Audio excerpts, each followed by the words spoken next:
美国国会初达完成准总统川普的选举人团票的认证程序，确定川普是以312票对226票选赢，川普20就要就职。另外，川普的封口费案这礼拜5会进行宣判，法官是已经拒绝川普的律师提出来的延长量刑的请求。Donald J. Trump of the state of Florida has received 312 votes. 在美国副总统贺锦丽和众议院议长强生的主持之下，准总统川普的认证程序真紧就完成，确认川普得到有够的选举人票，特别在1月20宣誓就职。选举人的团票初6运到众议院的会议厅，贺锦丽做参议院的议长，举行2院的联席会议，规个过程和平佮顺利。I do believe very strongly that America's democracy is only as strong as our willingness to fight for it.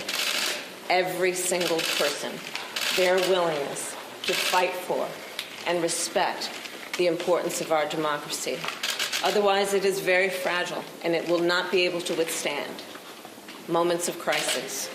长久以来，国会统计选举人的团票数，拢敢若只是做官方的仪式尔。不过，伫4当前，川普想要推翻败选的结果，差不多有2000个支持者是拢入去国会大厦，想要来阻挡认证拜登选赢这件代志，结果造成严重的暴乱。但是，川普讲迄天的代志，煞形容讲这个防区压的人是爱国者和人质，佮讲拍算要赦免内面真侪人。这是川普伫就职进前，佮面对这礼拜5的封口费的宣判。纽约最高法院的法官莫坎顶礼拜是拒绝川普推翻伊定罪的企图，佮甲量刑的日期安排伫初10，但是明确表示讲要互川普去坐监。不过，川普的律师有可能继续向纽约上诉法院来提出上诉。公司新闻台为人编译。